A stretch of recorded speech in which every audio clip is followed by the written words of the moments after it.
Bismillahirrahmanirrahim. Assalamualaikum warahmatullahi wabarakatuh. Bagaimana kabarnya hari ini kakak-kakak yang soleh dan soleha? Mudah-mudahan semuanya selalu dalam keadaan sehat ya. Hari ini bertemu lagi dengan pembelajaran tematik. Kita masuk di tema kepemimpinan dengan subtema pemimpin di sekitarku. Dan hari ini kita akan masuk di pembelajaran yang pertama dan kedua. Sebelum memulai pembelajaran, kita awali dengan membaca basmalah terlebih dahulu ya. Bismillahirrahmanirrahim. Nah, untuk pembelajaran yang pertama ini silakan kakak baca dulu teks tentang kepemimpinan seorang ketua RT. Silakan kakak baca teks yang berjudul Ketua RT Pemberdaya Lansia yang ada di buku paket halaman 3 sampai 4. Setelah kakak baca teks tersebut, dari teks ada beberapa kosakata yang memiliki arti sesuai dalam Kamus Besar Bahasa Indonesia. Nah, silahkan kakak salin di buku paketnya ya. Berikut ada kosakata lansia. Artinya yaitu lanjut usia. Atau kalau dalam tahapan perkembangan manusia, yaitu tahapan masa tua ya. Kemudian ada kata hibah. Hibah artinya yaitu pemberian dengan sukarela, dengan mengalihkan hak atas sesuatu kepada orang lain.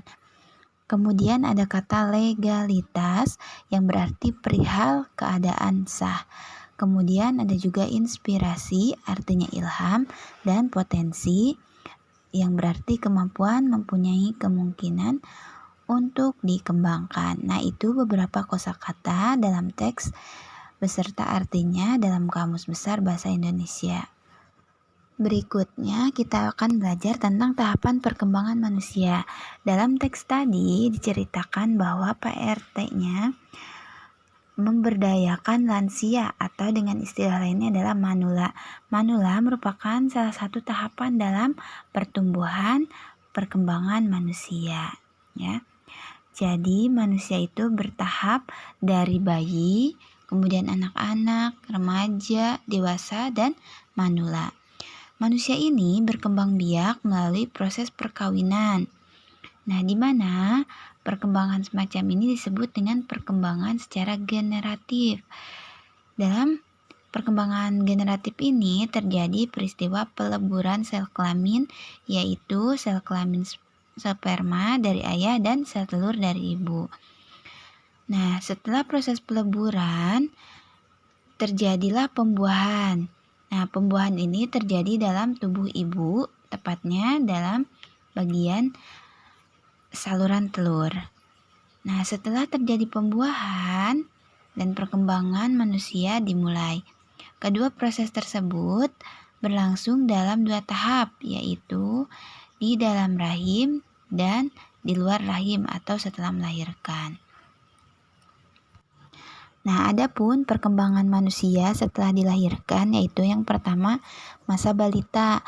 Masa ini dimulai dari 0 sampai 5 tahun di mana mulai dari belajar duduk, merangkak, berdiri, berjalan, memanjat, kemudian manusia dapat mengetahui beberapa kata serta mulai tumbuh gigi susu. Kemudian tahap kedua yaitu anak-anak di mana tahap ini dimulai dari usia 5 sampai 10 tahun. Nah, pada masa anak-anak ini gigi susu diganti oleh gigi sulung. Kemudian pertumbuhan badan, kemampuan berpikir dan keterampilan terus berkembang atau terus berlangsung ya. Kemudian masa berikutnya itu masa remaja. Nah, masa remaja ini berlangsung pada usia 9 sampai 13 tahun pada perempuan, sedangkan 10 sampai 14 tahun pada laki-laki. Pada masa ini, manusia mengalami pubertas, yaitu perkembangan secara seksual. Dan pertumbuhan akan terus berlangsung hingga mencapai usia 20 tahun. Selanjutnya yaitu masa dewasa dan tua. Nah, akhir dari masa remaja adalah masa dewasa. Dan pada masa dewasa ini, pertumbuhan badan sudah mulai sempurna, organ-organ tubuh pun telah berfungsi sempurna untuk melakukan berbagai aktivitas. Nah, sementara untuk manula yaitu masa tua merupakan masa akhir dari perkembangan manusia, di mana organ-organ mengalami penurunan secara bertahap. Nah, proses kemunduran mengalami percepatan seiring bertambahnya usia. Dan kemunduran juga terjadi dari segi mental. Ciri-ciri kemunduran yang dialami manusia pada masa tua adalah kekuatan tubuh melemah, kulit mengkeriput, daya tahan tubuh menurun, kemampuan mata melemah, dan daya ingat menurun. Nah, pada masa ini juga seorang perempuan akan mengalami menopause atau menstruasi berhenti yang menyebabkan perempuan tersebut tidak dapat melahirkan. Nah, ada banyak sekali faktor yang mempengaruhi pertumbuhan manusia, baik itu faktor dalam maupun faktor luar. Ya, yang termasuk faktor luar diantaranya keturunan, umur, hormon, dan jenis kelamin. Kemudian untuk faktor dalam yaitu nutrisi, perilaku, dan pola makan, penyakit, keadaan kesehatan, musim, dan keadaan sosial keluarga. Untuk selanjutnya kita akan belajar tentang masa remaja. Nah, masa remaja ini disebut sebagai masa peralihan dari masa anak-anak menjadi dewasa, di mana banyak hal terjadi pada masa remaja, diantaranya 1. Peralihan fisik. Nah, peralihan fisik ini di mana aktifnya hormon pertumbuhan dan hormon seks yang menyebabkan perbedaan yang jelas antara laki-laki dan perempuan pada masa anak-anak.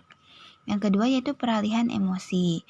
Nah, peralihan emosi ini yaitu perubahan hormon dalam tubuh remaja sangat berpengaruh erat dengan emosi remaja. Remaja sering memperlihatkan ketidakstabilan emosi. Dan lingkungan sangat berperan dalam mempengaruhi emosi atau perasaan remaja.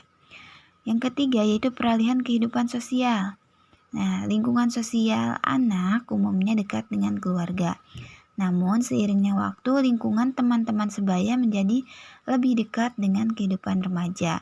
Oleh karena itu, remaja harus dapat memilih lingkungan sosial atau teman yang baik. Dan peralihan yang keempat yaitu peralihan nilai-nilai norma, di mana remaja mulai meninggalkan nilai-nilai yang dianutnya pada masa anak-anak menuju pembentukan nilai-nilai yang dianut orang dewasa, sehingga akan menjadi pegangan hidupnya kelak.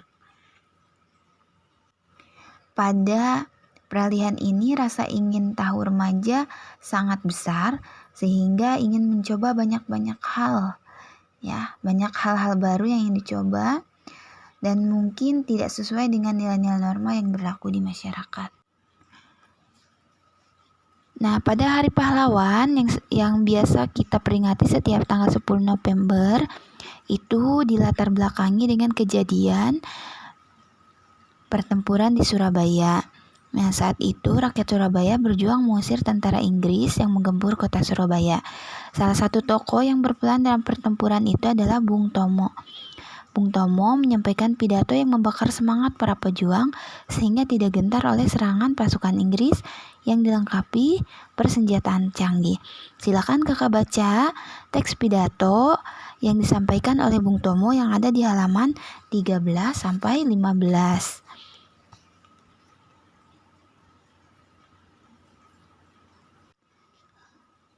Nah, setelah kakak baca teks pidato Bung Tomo tadi, sebenarnya apa sih itu pidato? Nah, pidato adalah ucapan dengan susunan yang baik untuk disampaikan kepada orang banyak.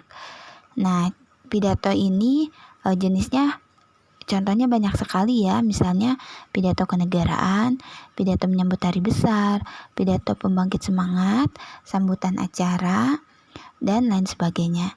Pidato yang baik akan memberikan kesan positif.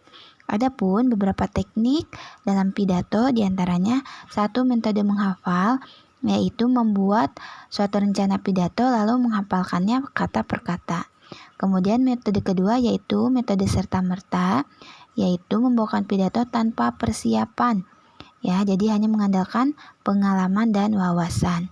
Kemudian yang ketiga yaitu metode naskah, yaitu pidato dengan menggunakan naskah yang telah dibuat sebelumnya. Umumnya pidato ini digunakan dalam pidato resmi. Selanjutnya, berbicara tentang Bung Tomo. Bung Tomo ketika menyampaikan pidato dia sudah memasuki masa dewasa, ya kan. Nah, sebelum mencapai masa dewasa, setiap orang akan mengalami masa remaja.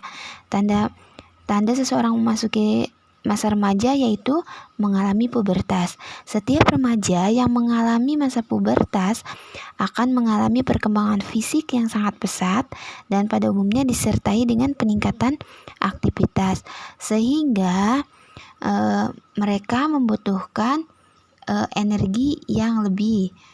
Untuk itu diperlukan asupan gizi yang seimbang. Sementara untuk remaja putri, tanda pubertasnya yaitu mengalami menstruasi, yang berarti mulai mengalami pendarahan.